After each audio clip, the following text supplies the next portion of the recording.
Hello, book lovers, guys and girls. Welcome to my channel. I'm Chad, and today I have a horror book to do a review of, which I finished last night. The book is Cunning Folk by Adam L.G. Nevill. Now, this is my first book that I've read by Nevill, and I'm really stumped. This was amazing, amazing books. And I did some search on Adam Nevill. He has been writing books for a while now. And there was a movie, I think, a few years back, The Ritual, which is based on his book. So I have ordered that book, which I will do a review of in coming weeks. But let's get into this review, and I will try my best to keep the spoilers to minimum. Now, this is a folk horror story. If you've seen Ari Aster movie Midsommar, something like that. And this story is set in British countryside. The cast of characters. So in this story, we have a small cast. Tom's wife Fiona, and their four-year-old daughter Gracie. Now Tom buys a home in British countryside, a home that is in a really bad shape. It's a fixer-upper. So Tom and Fiona spend all their life savings to get a mortgage on this really old house, a fixer-upper in deep in the British countryside. Fiona, Tom's wife, uses some of her mom's. Fiona's mom helps her with more for getting. Fiona's mom helps Fiona and Tom with some money so they can get mortgage on this house. Okay, so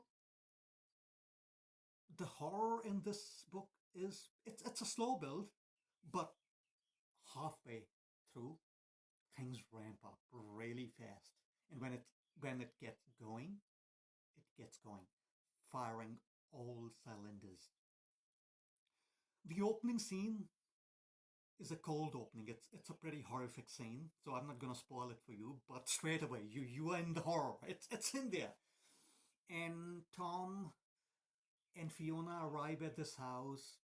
It's in a really bad shape, and Tom is out of work. He has been out of work for a while, so he spends all his time fixing the house. Fiona works at a bank. Tom's main motivation to buy this house was he had always lived in the city in apartments, and he wanted to get away to the nature. So Gracie, his 4-year-old daughter, can play out in the nature, and have that space to explore the nature. So they move to this house, and they have this elderly neighbors. They are called the Moots, and they are really unfriendly towards Tom and Fiona. Tom tries to say hi to them and all that, but they are really dismissive. And from the very get-go, they tell Tom to fix the bloody fence because their fence that they share has been left in a sad state for a very long time. And Tom's like, what the frick is wrong with these guys? We just moved in. So this this book masquerades as a haunted house story. Like, we all know about Shirley Jackson's The Haunting of the Hill House, Stephen King's The Shining, but this is not a haunting house story. The horror in this book is about the neighbors. And like, how many of us had never had a bad neighbor to deal with? How many of us haven't had a story or two to tell about the neighbors? So the horror in this book comes from the neighbors and their behavior towards Tom, but there are some haunted house elements present because, of course, they're in this house, which is next door to these horrific neighbors. So, Gracie, the scenes with the daughter are quite atmospheric. They're filled with stress because this is a young 4-year-old girl, and the horrors around that place and are really sinister, and you feel for her. When I was reading, and Fiona, the wife, is mostly left out of the story. So the story is told from Tom's perspective and Grace's. And when there were scenes about Gracie, I really felt unease, because oh man, the atmosphere is good in this book. And Tom is trying to do his best for his family. He's trying to be a good husband. He's trying to be a good dad, but the odds are stacked against it. He has to deal with so much shit in this book and almost drives him insane.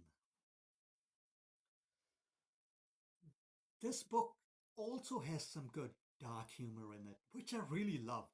It's not too much, but it's dispersed here and there, here and there. We have this comic occultist, which kind of and helps Tom to come to an understanding that his house is cursed by the moods. And this to be higher on the higher kind of an occultist. The scenes with him are really, I found it laced with black humor. And as the story goes on, like I said before, the horror gets ramped up. About 100 pages left. This book is firing all the cylinders. The horror is ramped up, the suspense is ramped up, the atmosphere is ramped up. It's like the Spinal Tap ramped up to 11. Towards the end of the book, I was thinking Bruce Campbell as Ash in Evil Dead 2. It's that freaking good. And the climactic showdown between Tom and the Moods is pretty awesome. It's pretty explosive. It's a great showdown. I think I think most of horror lovers will love it.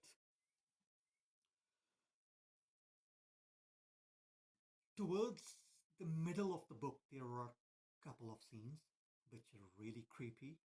I'm not gonna spoil them for you, but they're really horrific scenes. Such a sense of dread and horror, and I was really like scared while reading them. And I've read lots of horror, and this is one of the best horror books of recent times, I will say. And of course, there are folk horror elements and there are supernatural horror elements, but there are real world horrors too, like buying a fixer upper house, spending all your savings to buy that house because you want to live the dream in the countryside in this home, and then dealing with the horrific neighbors that practice black magic. I mean, it's it can happen to anyone. Bad neighbors, buying a bad house, kind of a thing. So the horror in this book is supernatural, and it's a horror book. But so many elements here are real life horror elements too. Rating wise, I will give this book solid 8. And this is not my top 10, but this is definitely in my top 20. And I will be reading more of Adam Nevill. This book, there's an afterword at the end of the book. I think Adam calls them notes about the story, and he tells that this book started as a screenplay, which he did pitch to quite a few directors, but nothing came to fruition. So he decided to adapt his screenplay into the book. And I can see that this book plays out as a movie, and maybe we will see a movie in coming years based on this book. But having said that, being adapted from the screenplay does not take anything away from the book. This is a great horror book. I loved it. So, have you read this book? If you have, please let me know what you think of this book in the comments. Like I said, I will be reading more of Adam Nevill. I am an instant fan, and I have ordered The Ritual, which will arrive in within a month, and then I'll read it. And I haven't watched the movie The Ritual, so I'm just waiting to finish the book and then watch the movie. And I will do the review of The Ritual at some stage in the future. In the meantime, have a great weekend and keep on reading great horror fiction. Bye now.